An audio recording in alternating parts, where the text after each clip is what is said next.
Goeiemôre vriende, dit is vandag Woensdag 29 April 2026. Ek hoop julle het sommer net so 'n wonderlike dag. Dit is lekker, dit is alweer 'n lang naweek wat voorkom, soos ek gesê het. Ek dink vir die besigheidsmense is dit verskriklik met al die vakansiedae, maar julle wat 'n bietjie kan wegkom of net rustig geraak, geniet die naweek ook wat voorlê. Kom ons raak net so vir 'n wyle stil.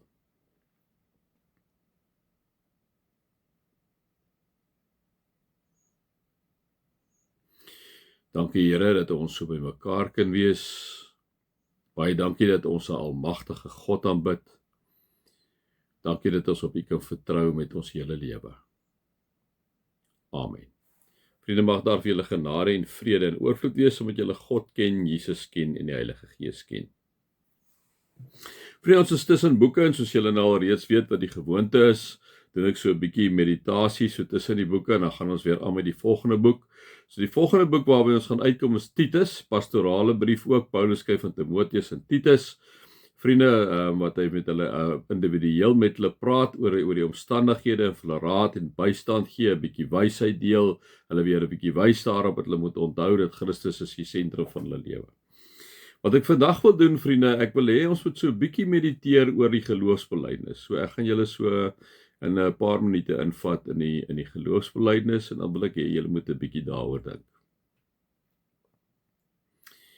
Ons glo in God die Vader, die Almagtige, die Skepper van die hemel en die aarde. Vriende, weet jy wie is God? Dink 'n bietjie oor die sterre wat jy sien, son, die maan, die tye wat die Here daar stel. Dink 'n bietjie, wie is hierdie God? God wat die Skepper is van die heelal. Dink 'n bietjie daaroor hom.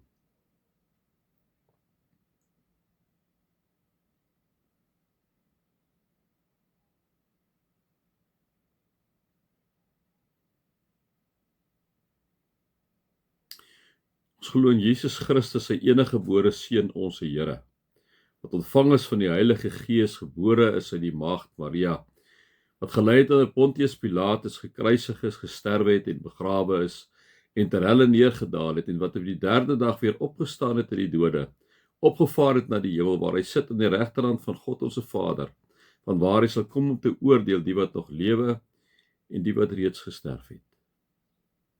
Ken jy vir Jesus? Dink 'n bietjie oor wat het hy vir jou gedoen aan die kruis, die graf begrawe. Hy het opgestaan en hy het opgevaar, want hy kom weer. Dink so 'n bietjie daaroor.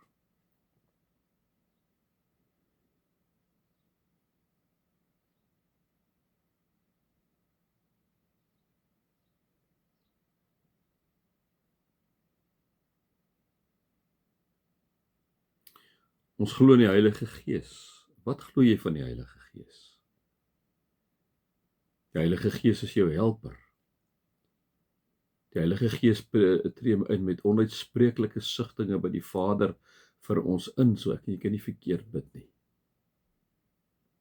Die Heilige Gees is in ons, by ons, rondom ons, om ons te begelei. Wie is die Heilige Gees vir jou?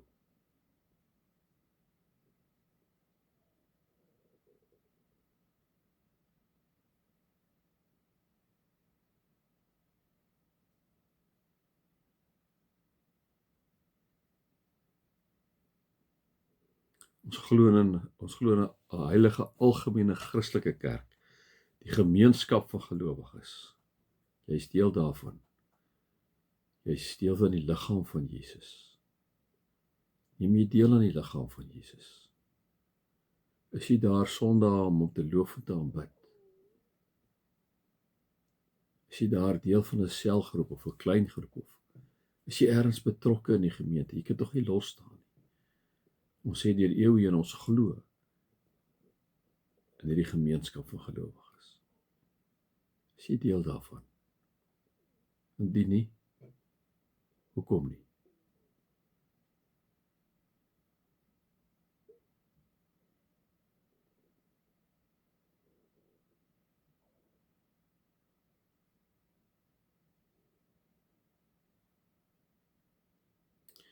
Ons glo in die ewige lewe. Ja, die liggaam gaan dood, maar die siel bly vir altyd lewe. Jesus kom sê, dat wanneer ons in hom glo, het ons die ewige lewe, Johannes 3 vers 16. Ons glo in die ewige lewe. Ons glo nie net in hierdie lewetjie hier nie. Daarom glo ons ook dat ek en jy inderdaad verteenwoordigers is van God op aarde. Daarom, soos ons sê, is die gemeenskap van gelowiges belangrik. Is dit belangrik dat ek en jy om het verteenwoordig daar by die werk.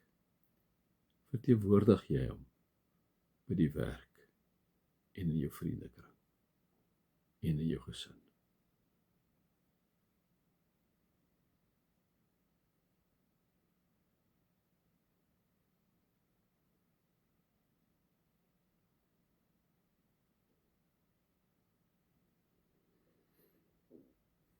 Ons glo in die vergifnis van sondes. Omdat Jesus ons vergewe het, moet ons mekaar vergewe. As jy nie jou broer vergewe wat jy kan sien nie, en nie lief het nie, ook nie vir God lief het wat jy nie kan sien nie, en alles begin baie keer by vergifnis. Iemand te vergewe. Jesus het ons vergewe. Hy sê, jy moet ons mekaar 70 maal 7 keer vergewe. Is daar iemand in jou lewe wat jy sukkel om te vergewe? Ek het nie 'n keuse nie, né? Bring hy persoon voor die Here en vra vir God, deur sy Gees, of jou vergifnis in jou hart vir daai persoon te gee.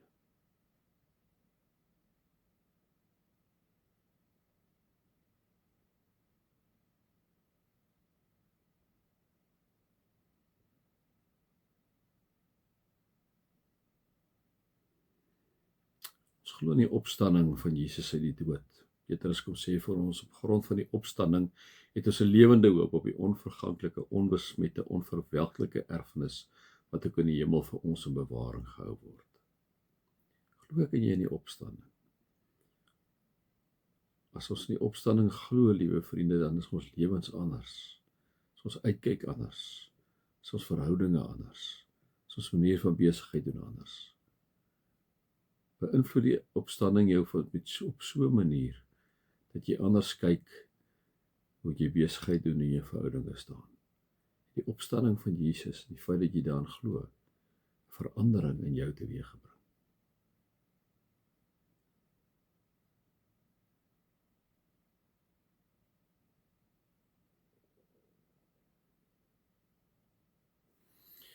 Mag jy God se liefde ervaar, Jesus se genade ervaar en die Heilige Gees se nabyheid ervaar.